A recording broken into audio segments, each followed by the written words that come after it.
welcome back. So today I am going to be going over my reading goals for 2022, which is pretty much just guidelines for my monthly TBR. Actually, I just pulled up my notebook with my 2021 reading goals. So you know what? Let's start by recapping the goals I set for myself last year.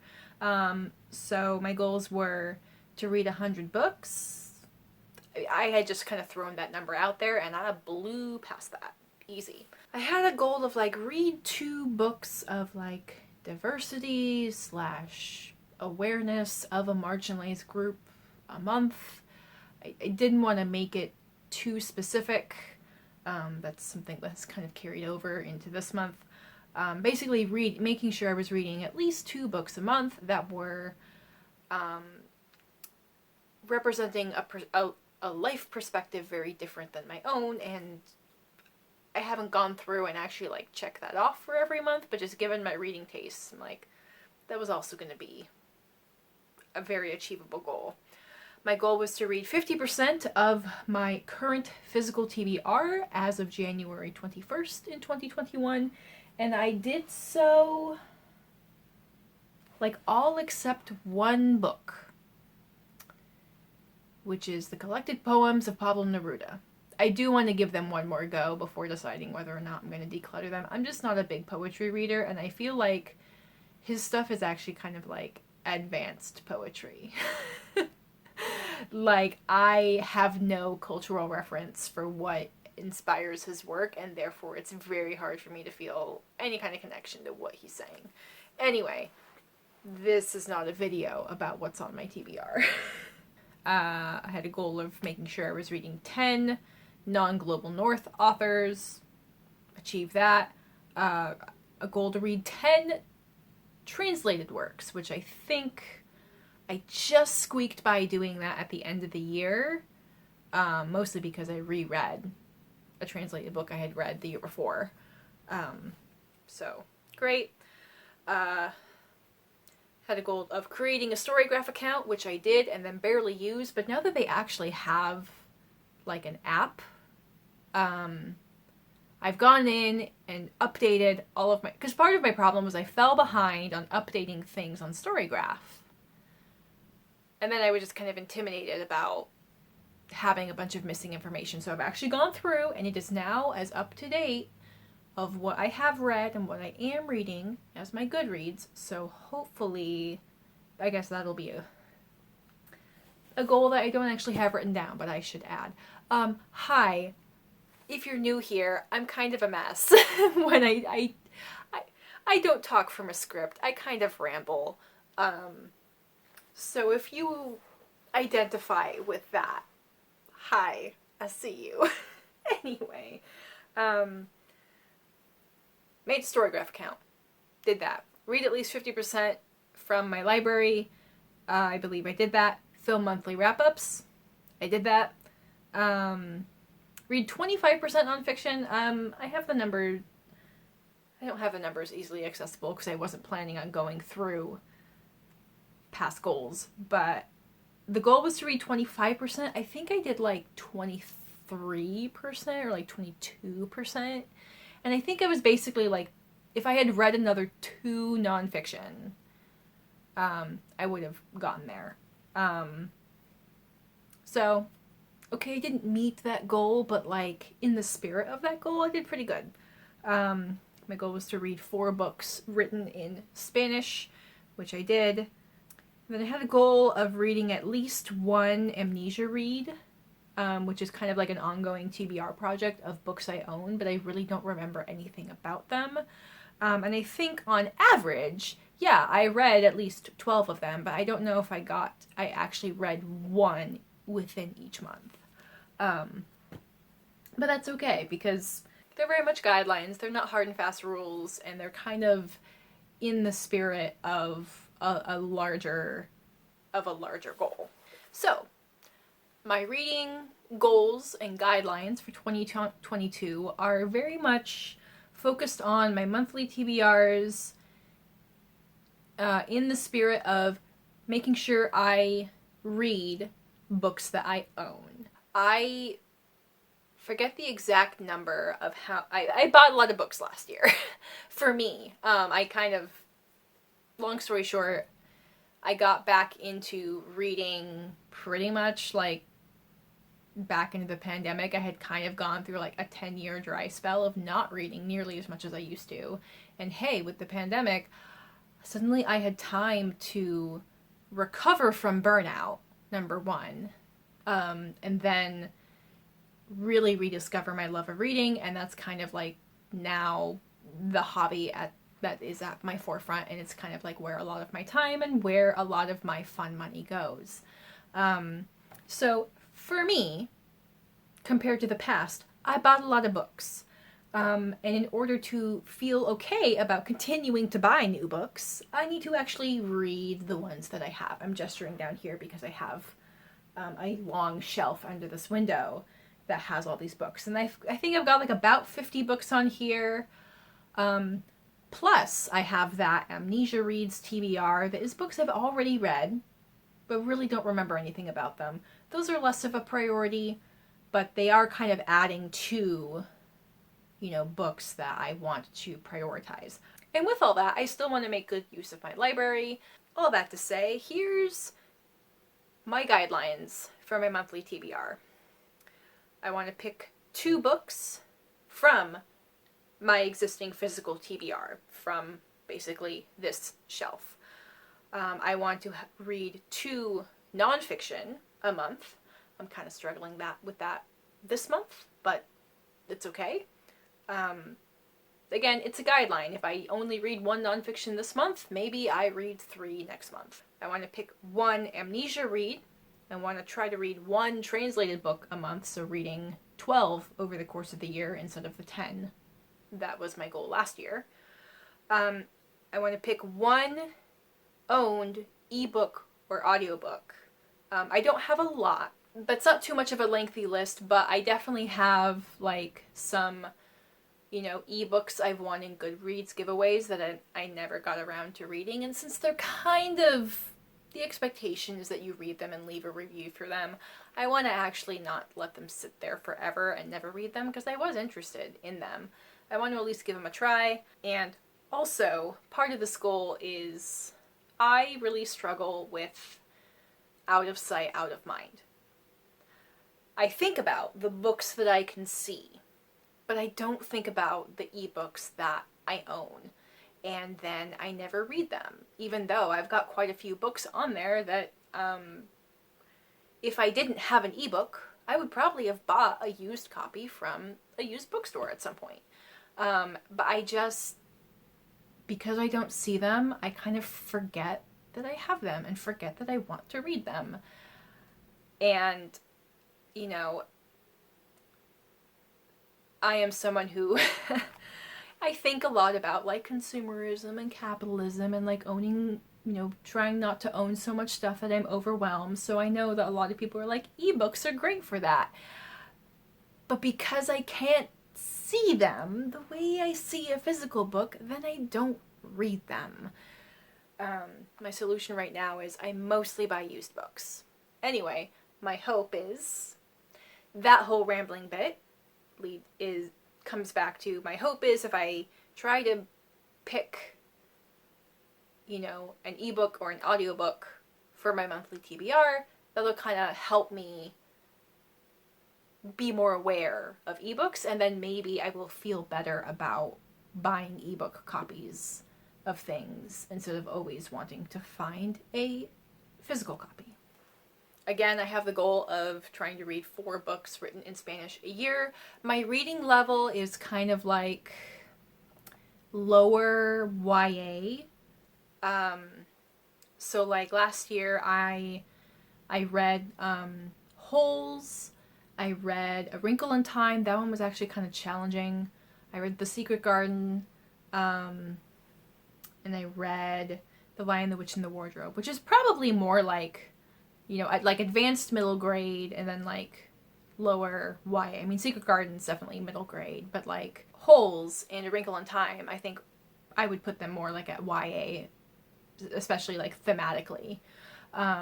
So that's kind of like my reading level. So I'm keeping my eye out for, copies in Spanish of books that I'm familiar with and would like to reread, but then also like looking for books in Spanish that are about that reading level.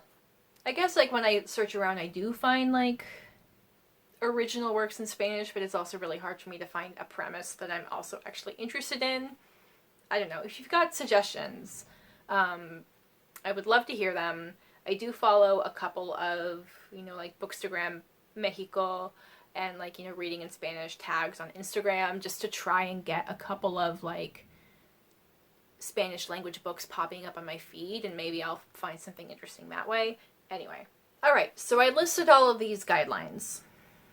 Maybe I'll put like a summary screen up here so we can look at all of those numbers. So if you look at those individually, that's 8 books plus the 4 books in Spanish over the course of the year. I seem to be reading less books right now because I'm back to working full time. So it's not that like my TBR was always going to be 8 books. I'm never going to have room for anything else. These prompts can definitely be combined.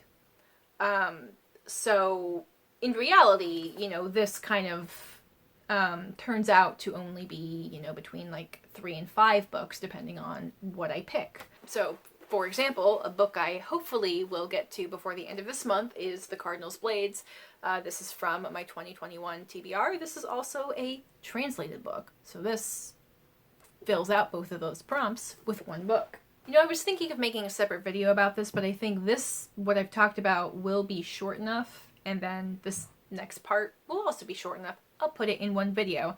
And that's basically talking about my fun money budget. I kind of started this about two years ago. I think I really stuck with it in, most of last year, and it turned out pretty well.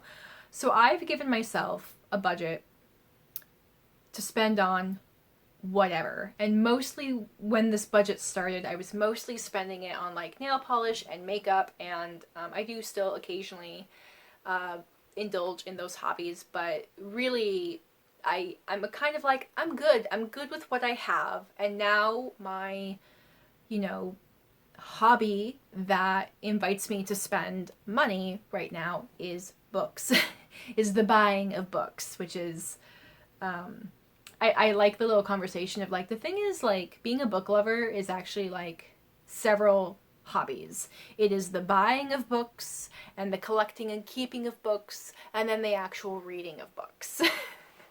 So basically, like, the thing about this fun money is this is an amount I know I can afford to spend every month. I got warm, had to take my hoodie off. So this budget kind of came around when I was still mostly doing like makeup and nail polish stuff, and I kind of noticed I was, really kind of jumping at like every brand's sale. I was, buying, nail polish from Polish Pickup every month, and that was, between $40 and $60 like every month or every other month. They're indie nail polish, so they're kind of expensive to begin with, but still. And I've never been someone who, tracks my budget down to the last dollar. I've always been just more of like a general cash flow person. So my finances have always been in good shape, but I never really knew exactly how much money I was spending every month on, makeup, nail polish, books, non-essential clothing items, like clothing not for work or whatever. So I made the fun money budget, and like I just mentioned, it kind of covers non-essential kind of hobby things, and also like including non-necessary clothes. So let me tell you what the amount is. The amount is $150. And then I've been giving myself an extra $50 in November to take advantage of Black Friday sales, because for some, especially like with makeup and stuff, some of the really small indie brands, that might be the only sale they have all year. So part of that was just, to be able to kind of spread my money around to, more small brands that I wanted to support. Now with that, I have added some specific rules and guidelines regarding books. So initially I had said, I'm going to allow myself to purchase a maximum of 8 unread books per month. Because over the past year I've been tracking all of the new books I bought and like how many books I was buying each month and how many were books that I had already read that I loved and wanted a copy of, and how many of them were books that were new to me, how many were purchased new, how many were purchased used. So I came up with initially this number of 8 books that I haven't already read. Given what I said earlier about how many books I think I'm actually going to be reading now that I'm working full-time, I think I'm going to drop that number down to 6, at least for now. I can purchase as many books as I want that I've already read, as long as it's within that fun money budget, as long as it's within that $150 budget. But with that, I have added that outside of that $150, I can buy one new-ish release from an indie bookseller. And part of this is to kind of, again, like, alleviate the stress and the penny pinching and some of the things that sometimes my anxiety brain can get wrapped up in, to kind of alleviate that about regarding my wanting to support indie bookstores and support debut artists, or not artists, debut authors, or authors of certain like marginalized identities who I specifically want to support their work. So yeah, and I actually like already made use of that this month. I think this month is kind of a good example of the guidelines of my fun money budget, and also, some of the flexibility of it. Like, for example, I can borrow from a future month. I try not to do that because then it's just like less and less and less and less until you're like, I've already spent everything and I'm only halfway through the year.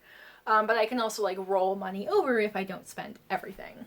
So things I bought this month, I bought some new underwear because I needed that. And that was an order of about $60. And then I placed 3 purchases from Pango for used books. I guess one of my long-term channel goals is to become big enough to be sponsored by Pango. I am 100% invested in that app. I have actually sold some books on there, but mostly I've bought books from there. So then I made 3 different purchases from Pango, a total of 5 books. Of the 5 books, I've already read 2. So, then I purchased some books with a gift card. Because that money doesn't come out of my bank account, that's not going towards the budget. But because I bought a book, the book does count towards that, maximum of 6 unread books. Then I placed an order from ThreadUp. It was kind of a large order, and I needed to borrow from February's budget. But I didn't want to wait till February because in it are some things that I might wear that are wedding related. And my wedding is like towards the end of February, and with like shipping delays and stuff, no, I needed to like place that now if I wanted to make sure that I got those things in time. So it means that my February budget is going to be a little smaller, but you know what? I'm probably going to be so busy that I'm not even going to notice. So at that point, let's see. I had bought 6 books. 4 were unread. So in that, I had room to buy 1 more book from a little indie bookstore called Estelita's Library. That is a Black-owned bookstore and community space in Seattle. I didn't go to the actual physical bookstore, but they do have a book list through bookshop.org. And I picked up, what is it called? A Terrible Thing to Waste. That's about like environmental racism. because there's some things happening at my work where I think like that is a book that I'm going to want to read sooner rather than later. So even though my $150 was depleted, I was able to buy that book as like that, indie bookshop newish release exception. But I am still within the maximum of 6 unread books for the month. Hopefully hopefully that wasn't too convoluted or boring. I don't know, if you're someone who struggles with like hard budgets with really tight rules, or you struggle with like book no buys, but you do need to like moderate how many books you impulsively buy or something. I don't know, maybe this is an example of something that's, going to, I don't know, address that problem in a more like loose guideline way rather than like a hard rule way. So that's the video. Those are my TBR guidelines for the coming year, and some specific guidelines around, spending around hobbies and around books. Let me know what some of your goals or guidelines are for your reading for the coming year. Are you someone who likes to set a lot of like really specific goals, or are you someone who kind of just wants to like read what you want but maybe kind of like encourage, I don't know, go with the flow? That's what I'm feeling. I hope you have a good rest of your day. I encourage you to go out into the world and be curious. I will have my social media and other things linked in the description box below. I will catch you folks in my next video. And I need to figure out how to do a different like goodbye send-off that transitions into showing some bloopers. I need to work on that. But for the moment, my transition is this. I am sitting in an actual chair, not on the floor like a gremlin. Yeah, I could